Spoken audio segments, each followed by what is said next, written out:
Did you watch them? Does it make? Is it a better image when it's here? It should be. I haven't watched it since then. Thank you.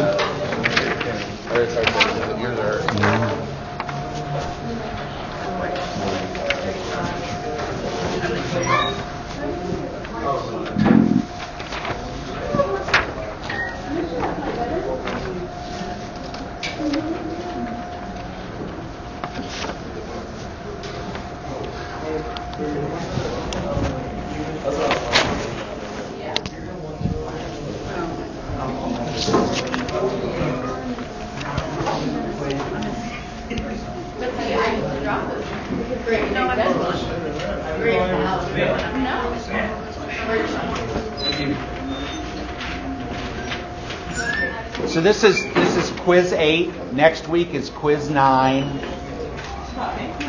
Then 10 and 11, and that'll be our quizzes. Just before we talk about quizzes,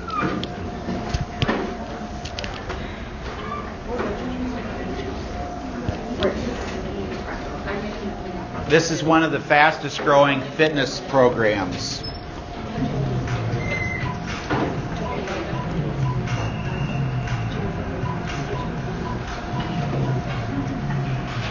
It's called plogging.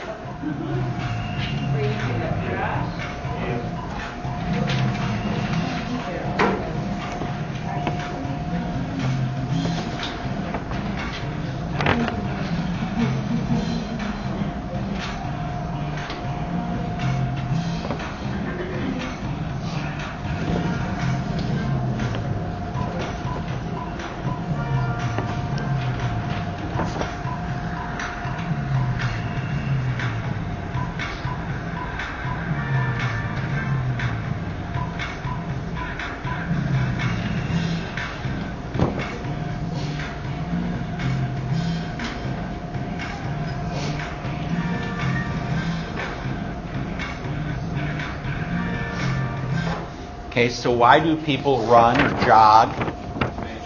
For exercise. And you want to get your heart rate up. That's what you want to do for a certain length of time. That's going to improve your cardiovascularness, right there. Okay. And so it combines that with what? Cleaning up the earth. Yes, more broadly. Improving the environment, saving the world. Okay. What did you say? Bending over, sure. No, absolutely. I get more than just this one. I bend over, I stretch, absolutely. I'm a member of a Facebook page which is plaking, which is walking, or placking, I guess, which is walking. And people log in and they say, I've found a syringe today or whatever. When Penny and I moved to out in the country, we'd walk, and the month of June in 2010, we walked every day, and I picked up just aluminum cans. And this is a 2-mile stretch along 19th Avenue east of town. And at the end of June, I went and sold the aluminum. I had 78 pounds of aluminum. And so what's really interesting is I think continually my neighbors know that I picked that up because they then leave their aluminum cans and their McDonald's wrap. They throw them out the window, so it's easy for me to find. But it combines, obviously, concern for the environment. I want to beautify my area, so I pick up trash and walk. And I always have 2 Walmart bags with me, one in each pocket, and one's for aluminum cans and the other's for the other stuff. But that's an innovation. And how we might get people to do that. One is we might publicize it, but it's who's doing it that might most influence whether that's adopted. Okay? Another innovation.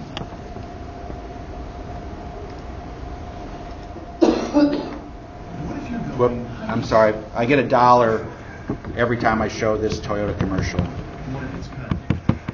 I don't get $1.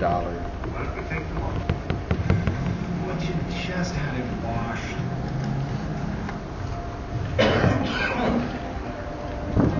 Tired of storing supermarket eggs in polystyrene cartons? Now, fresh, delicious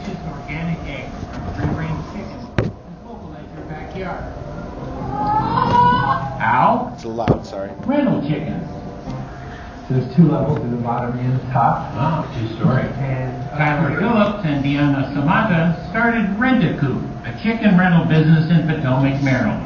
you'll see the little 2-year-olds, peeking in the back window looking. They've already rented out about 500 chickens to some 200 customers. Did people even understand what you were doing? They're kind of confused. Is it like renting a car? You get the coop for 4 weeks, 2 egg-laying hens, food and bedding, water and feed bowls, and a 24-hour chicken hotline. You can call us anytime. I know your first question is how much, and I couldn't find today the price, but I think when I saw it before it was $200 a month. What people ask. We had one customer with a particularly curious chicken that actually loved crossing the road. You don't have any answer for that. No. How's it going? It's going really well. We hopefully plan to rent 20 to 30 coops per month. If a good business can solve a problem, it's going to be successful. There we go. Things start with a The problem problem. they solve is a commitment issue.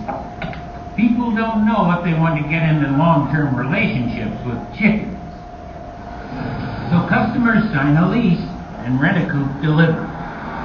Okay, and so obviously that's a problem. So Penny and I, April 2nd, which is the Tuesday, is dinner out at our house.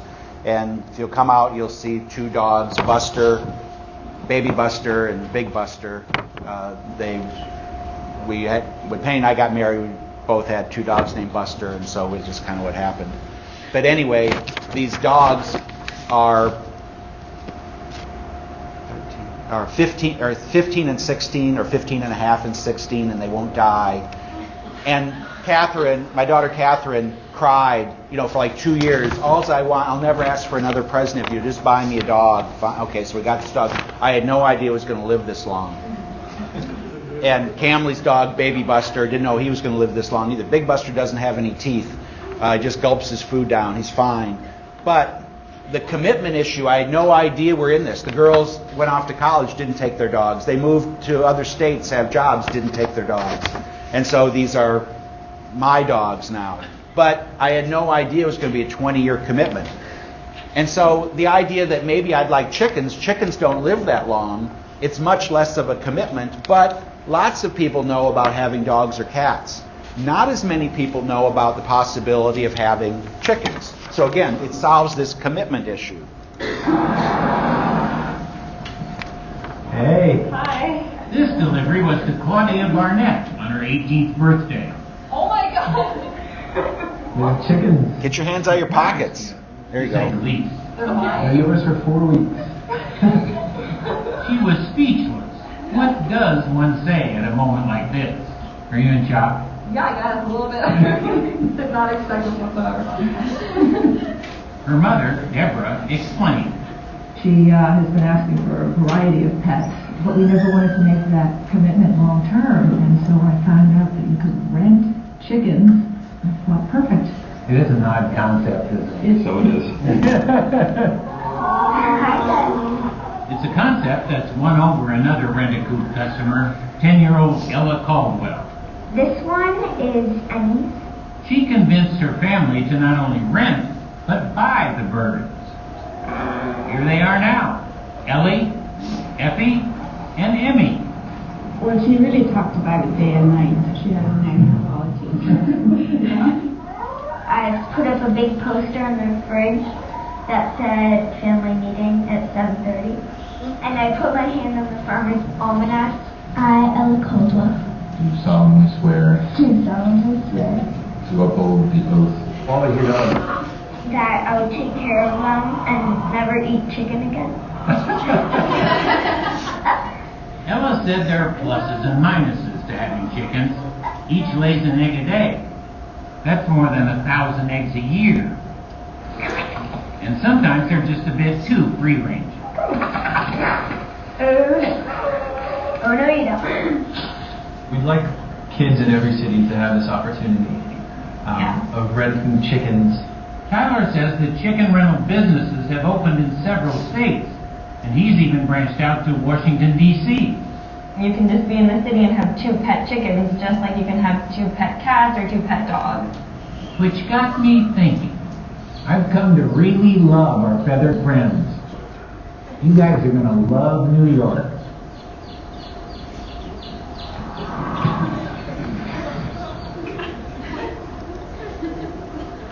What if you're going hiking? And so here's a rented chicken site. What's interesting, they also have a hatch rental. And so they will send you, where is it?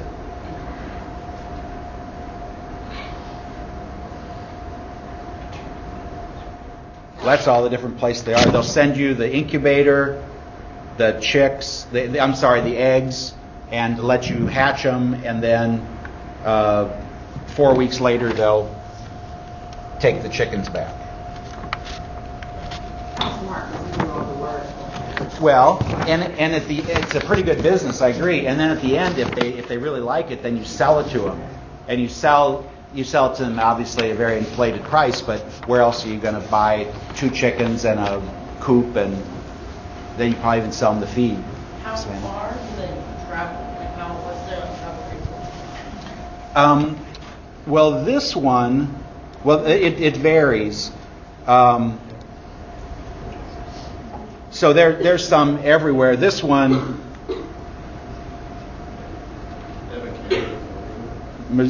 Kansas City. Let me just do a quick search for Rent-A-Chicken, Oklahoma. There's some in Tulsa, I'm sure. And they call some Rent-A-Coop, some Rent-A-Chicken. It sounds like more trouble than it's worth.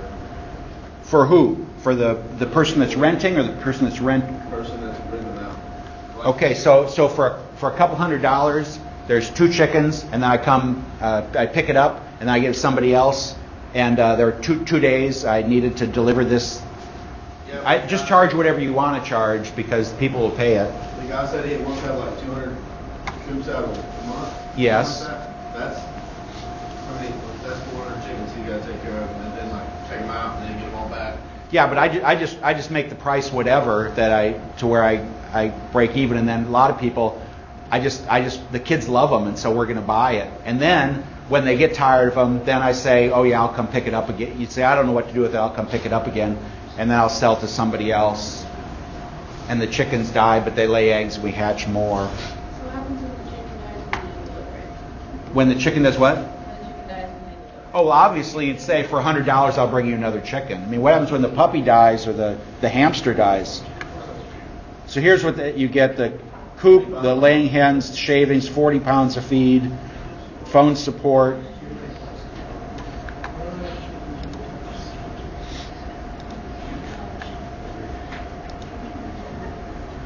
This is where this group is in the United States.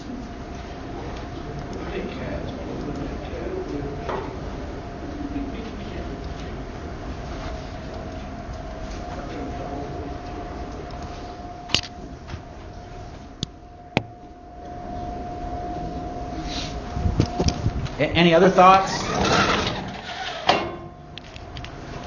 Again, one of the fastest growing hobbies is backyard chickens, but again, as they said, what they want to do is they want to solve that commitment issue, and so somebody doesn't know. Can you do that with a dog or cat? Remember Ellen DeGeneres? She went to the shelter and got a dog or cat, and then she got tired of it and wanted to take it back, and it was all over the news. You can't just do that. You just can't go back to the Humane Society and say, hey, I decided I didn't want to do it.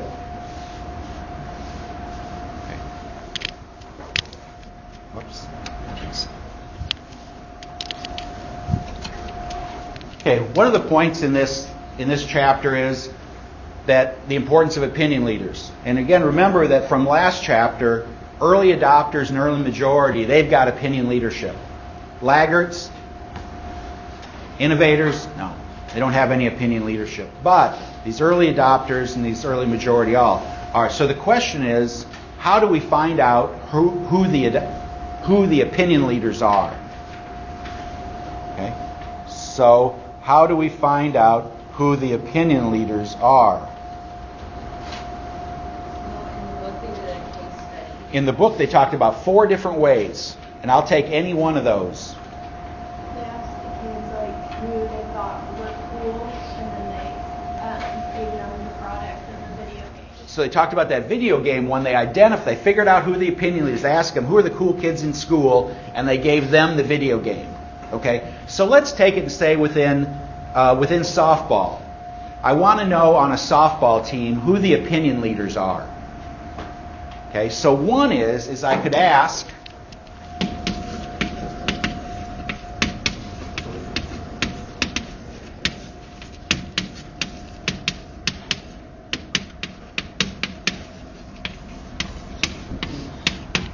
but people might not know what opinion leader is, but you'd say, who do you go to for advice?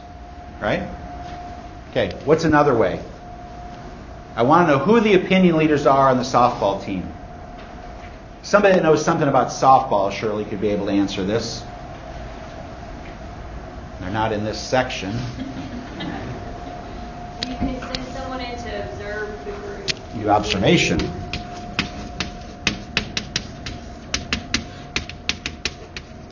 What am I looking for?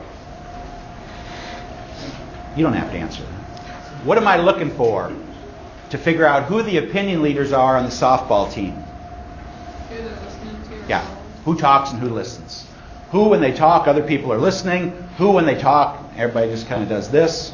Okay, we have, again, remember the scarecrow. Some people do a lot of talking. Anyway. Another way. Well, we have captains that have Steve on their shirts. Well, in that case, they've been identified. Another way is we can ask, what do they call it? Yeah, coach. I was going to, they call them key people. So you'd ask the coaches, in this case, okay, who do you think the leaders are? And again, it may be somebody that doesn't even play. Okay? There's one more. You ask them, like, Are you? Are you an opinion leader? Do people ask you for your opinion on stuff? Okay? Those are 4 different ways. And again, why do we need to know who the opinion leaders are for the change agent? Yes, they're the ones, they're the key ones. What will I do if I know this information, if I know who the opinion leaders are? I'm gonna go and use them. I'm gonna give them free stuff. If it's what shoes does Ricky Fowler wear? Puma everything. Okay. Are there people that are buying Puma stuff because of Ricky Fowler? You know they are. Okay. And so, if I'm Puma and I want to sell more stuff, I figure out who the most influential golfers or athletes are. And Ricky may not be the best golfer, but he's like the most influential. I mean, he's like the coolest guy on the tour. You watch, and I can't believe I watch golf sometimes. You know, can there be anything, it'd be like watching swimming is the only thing that's more boring than watching golf. But I'll have it on out in the barn if Ricky's, I know he's, and I'll kind of, if he's putting, I'll stop and watch, see what he's doing. Okay? If I know who the opinion leaders are, I'll use them. Now, as crass as that might seem, but I will go and use them to try and influence others. Okay? Teachers in a school. I want to know in this school who the opinion leaders are. We'll take any 4 of those and play them out for me. Principal.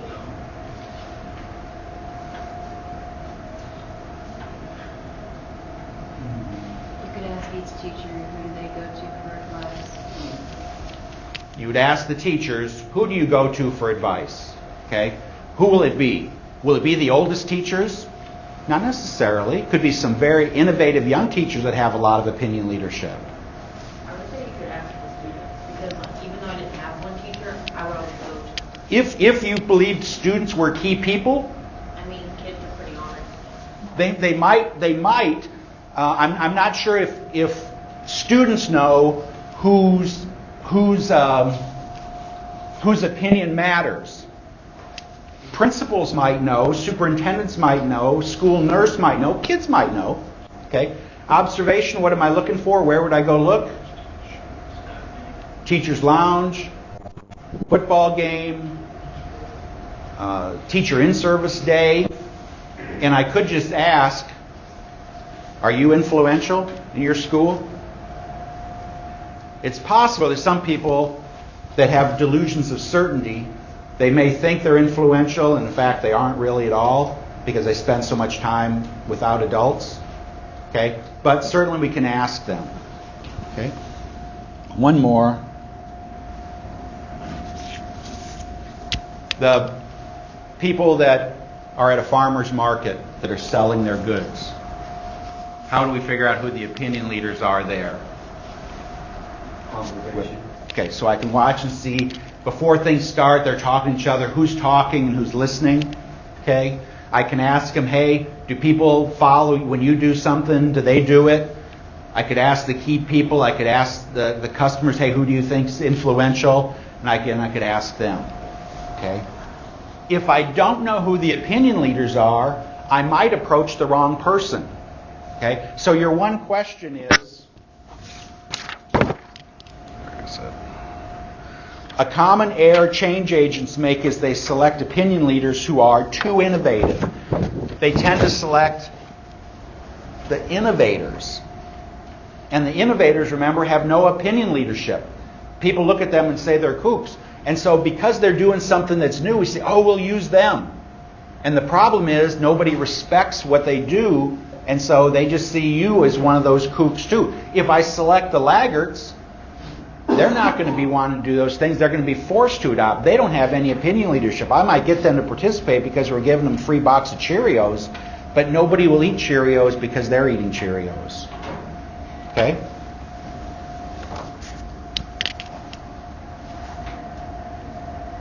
But people don't eat cereal anymore, I guess. How many ate cereal this morning? I bet 25 years ago, every hand would have gone up. I had a bowl of cereal. People don't eat cereal like they used to. Okay, why is that? I don't know. It's possible that some opinion leaders, it's like I can't afford it, but anyway. Okay, now, a little different direction. How are people different? Okay, just one at a time. This would be time when you raise your hand, I'd point to you, and then you'd say, this is. Yes, sir. Background. How so? Where I come from, Is this a song you can break into? can be. Go ahead. Like say if I come from an ag background, Oh, somebody else could have been raised in the city. Like that would change your. yeah, I call them townies. Yeah. Okay, so that's one way people are different, whether they grew up in a rural, suburban, or urban environment. Financially. How so?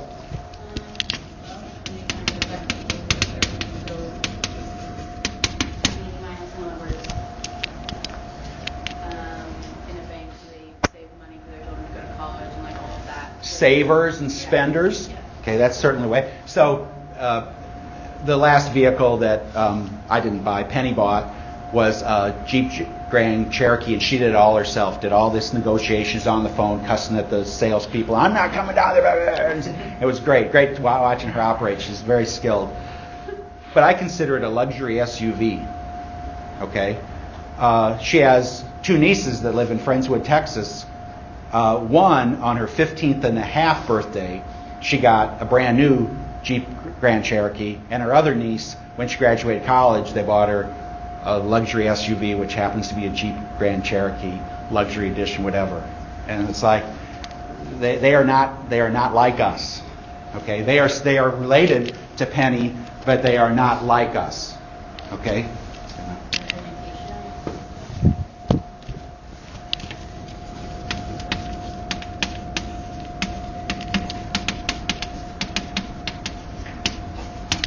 Your educational attainment. You're in college. My guess is you probably are associating people who also are in college, but you may not. Okay. How else are they different? Religious beliefs. Okay.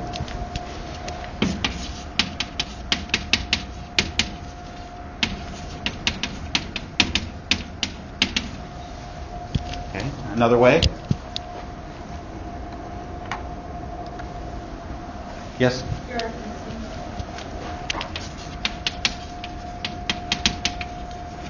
Okay. Peyton? That's it? That's the only way people are different? Age. Gender.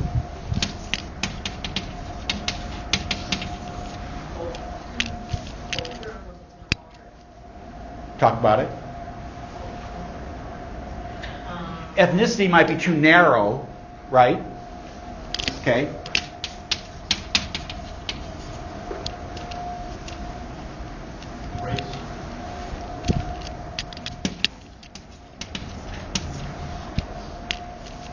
Jane Elliott says we just have the human race. There are no races, but anyway. I think like your family plays a part in it too. 'Cause, like there's a big difference between an only child and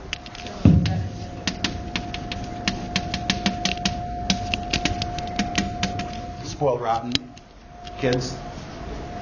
But just Camley lived with her mother, single parent, for the first 14 years, and Camley's life still revolves around her. She never had to share anybody else, and so her dynamics growing up was much different than growing up again for me for having a large family. Okay, other ways people are different.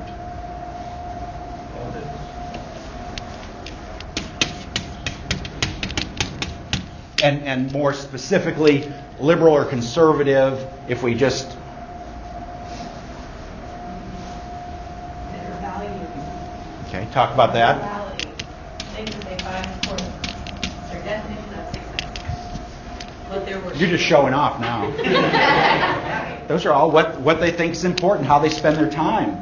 Be all values. Anybody else? Yes? I consider the different ways to be with family, like how you're raised. So like I can have my phone upstairs, but some kids get phones from the outside. Like just different things like that. Or how you're not allowed to send your kids anymore. Yeah, whether you beat your kids or whether you love them. Right, there's two different ways that.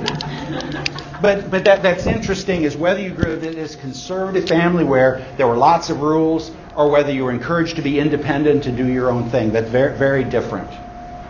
Okay? On what?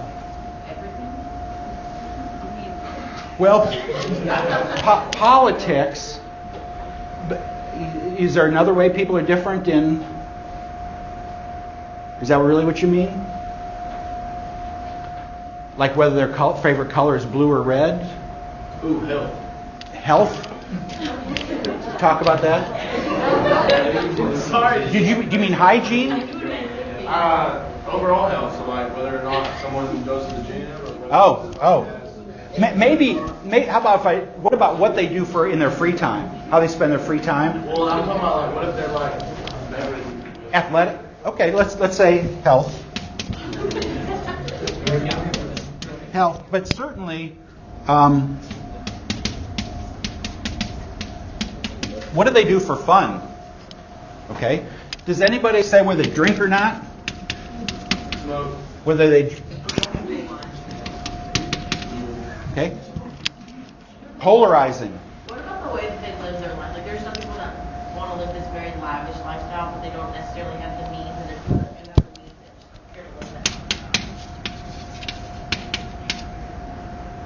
You know, I grew up in a very frugal family, but I remember my dad would always talk really kind of people that kind of lived beyond their means, and that was always the case.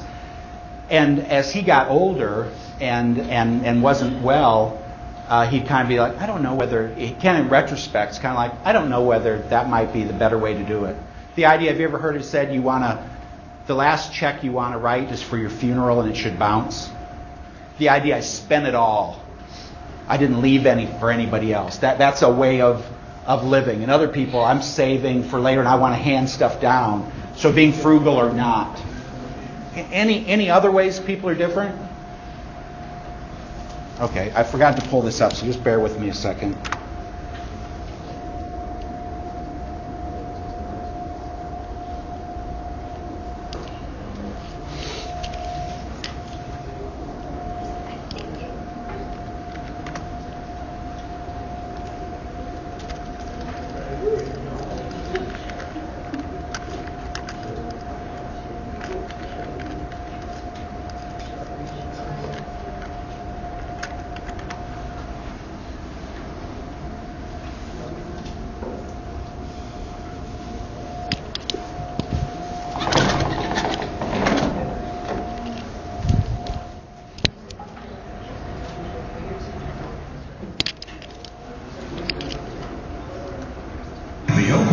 City Hall.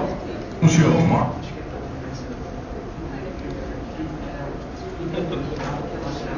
Hi, guys. What are you doing back here? How come you're not on your honeymoon? Honeymoon. Don't you call it when shit people lock themselves in a room and refuse to speak or even look at each other? No, well, that's marriage. What happened? Kelly and I found out we're from different religions. I thought you and Kelly were both Lutheran. Oh, well, that's what I thought. Turns out she's the Lutheran Church of America. I'm Lutheran Church Missouri Synod. But if we had children, we'd have half-breeds. Well, very often these problems can be resolved by a group session. Perhaps Lilith and I could provide some help. Oh, that's nice, Dr. Van. I'll ask Kelly. She's not too busy begging airports or whatever those people do. Hi, everyone. Kelly, I admire you for coming. I believe a marriage is worth saving. Well, that's not all she believes. Ask her why she believes the Book of Concord and the Scriptures are on the same level. Go ahead, ask her. Because they're not. That's why the sacraments are considered vehicles of grace. Go ahead, I dare you. They're symbolic memorials. Heretics! You too. Perhaps a page from Fraser's in my personal history will calm the waters. Woody, Kelly, I am Jewish, and Fraser is Episcopalian. Now, originally we feared this might cause conflict in our marriage, but then we learned to compromise, even in the raising of our son, Frederick. We make sure he experiences both sides of his religious heritage. As usual, my darling wife is right. Frederick goes to synagogue every Friday night. He delights in hiding matzahs at Passover. The family celebrates Hanukkah. Meanwhile, Christmas comes and goes without so much as a tree. Oddly, because a Christmas tree isn't even symbolic of Christianity, but apparently it threatens Lilith's Jewish faith. Look out, everybody! A fir tree! 5,000-year-old religion, and Fraser Crane's gonna bring it down with a 4-foot tree and some tinsel! Excuse me. I'm just not sure how this applies to us. Your religious differences are extremely inconsequential. One is reminded of Gulliver's Travels, in which two countries warred over which side of an egg gets cracked, the narrow end or the rounded end. Well, that's ridiculous. Of course it's the rounded end. Kelly, I don't even know who you are anymore.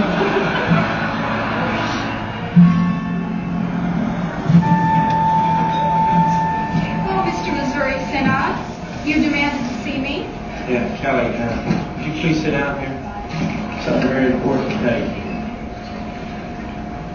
Listen, what's going on these last few days has affected me very deeply. I love you, Kelly. That's why I'm now a member of the Evangelical Lutheran Church of America, just like you. Oh, Woody, you saved our marriage.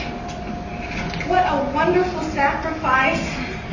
Now when we die and go to heaven, we won't be separated by barbed wire and barking dogs. What was it exactly that saved you, Woody? Well, something Dr. Crane said. That thing about how true love can overcome all differences? Not exactly. He took me aside and said I'd better get used to giving in to you on every point for the rest of our lives. Well, he is a PhD, you know. Yes, dear. Shall we resume our honeymoon? Yes, dear. Woody, today you are a man. Yes, dear.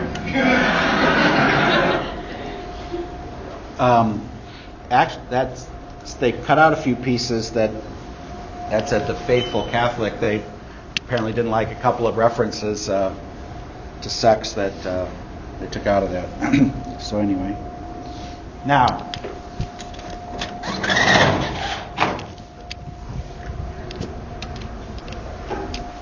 So the clip identifies that maybe things aren't in your gang as different than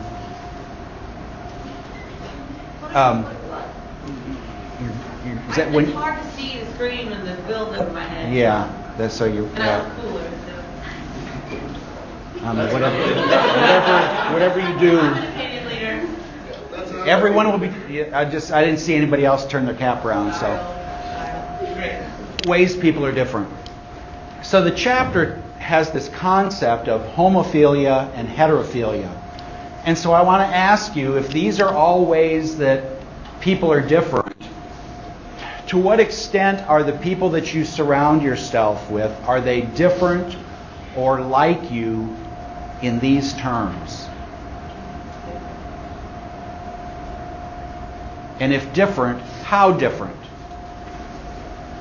If religion, is it Lutheran Missouri Synod or Lutheran Church of American whatever? Or is it Islam, Hindu, Buddhist, or Presbyterian, or Protestant, or differences there?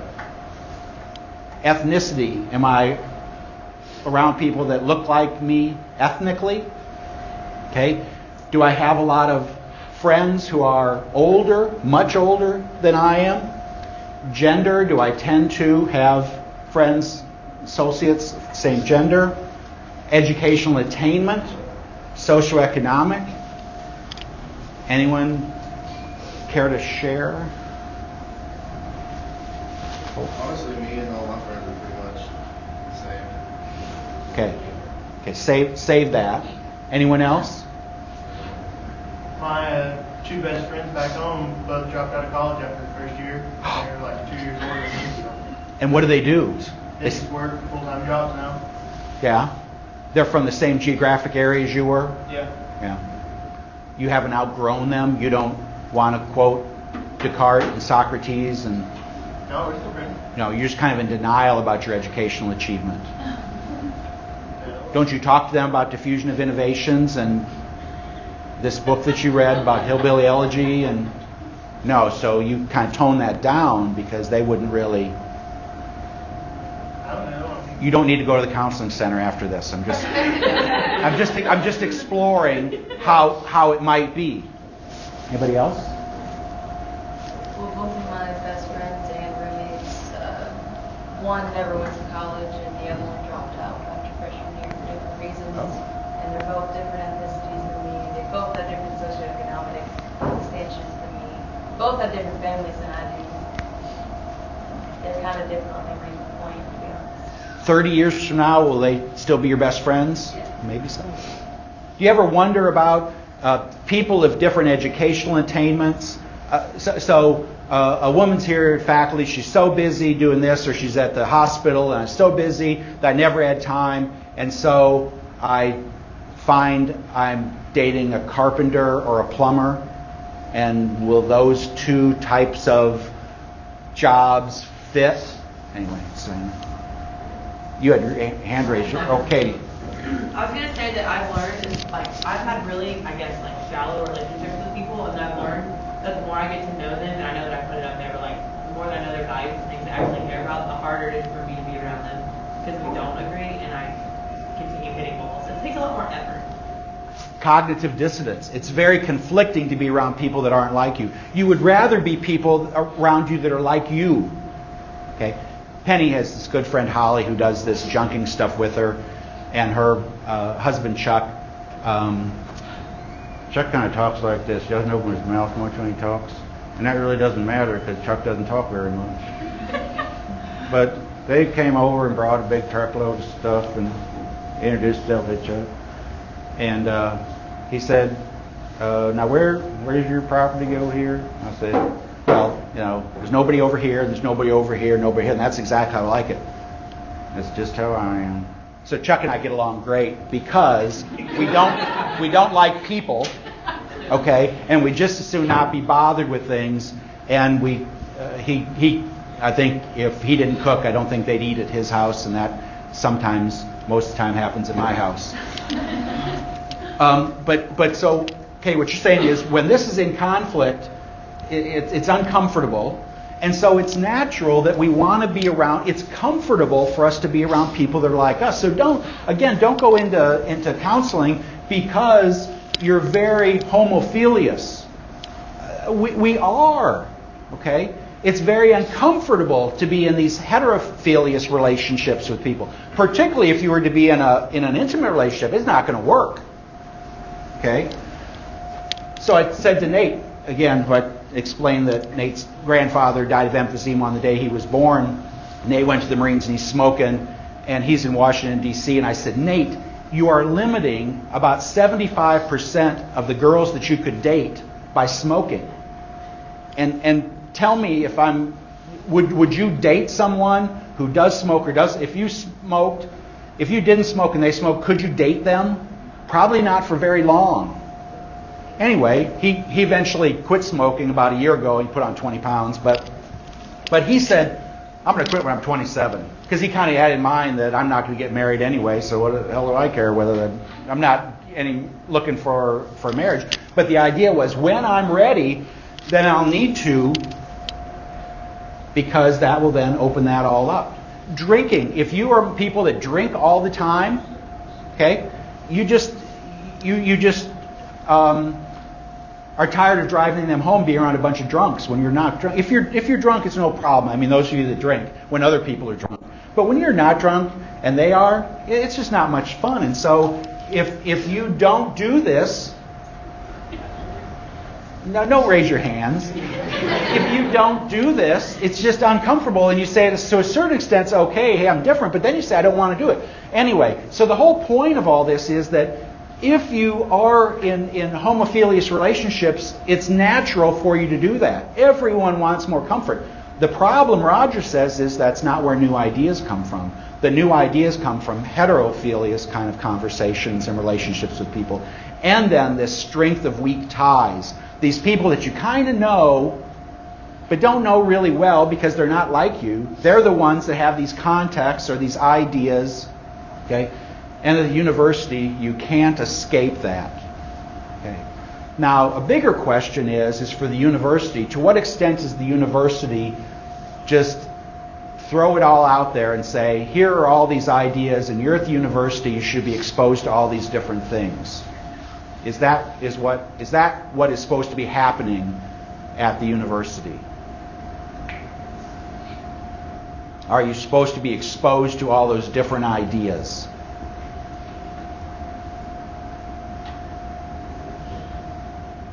I was at Texas A&M. I was in an advisor's office, and a girl came in. She was crying, and in her psychology class, open discussion about something, she says, I'm saving myself for marriage. I don't plan to have sex until I'm married.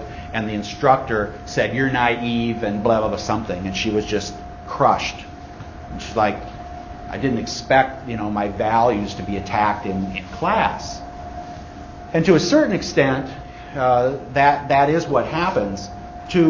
At lots of institutions, now you're at a very conservative institution, at lots of institutions to have conservative speakers is against what lots of faculty and students and staff promote, which is a very liberal agenda. Okay? And so this issue of free speech is coming to light now, that it's free speech as long as it's the kind of free speech that we want to entertain. And if colleges and universities being more liberal than other places, to where conservative speakers may not be welcomed because their message is so heterophilous to what the other people there, and they don't want to hear that.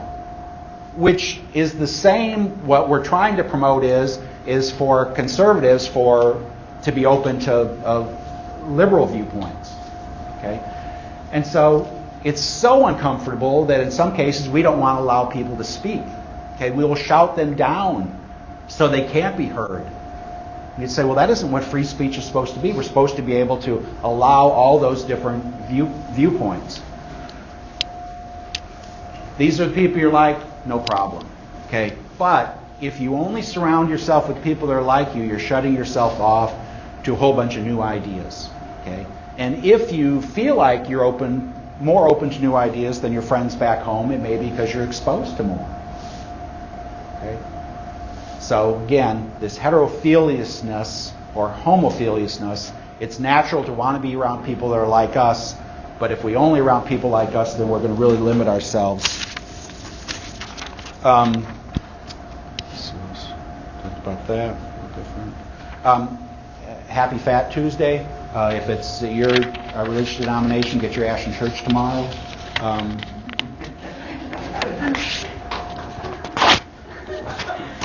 Anyway, I'll see you on Thursday.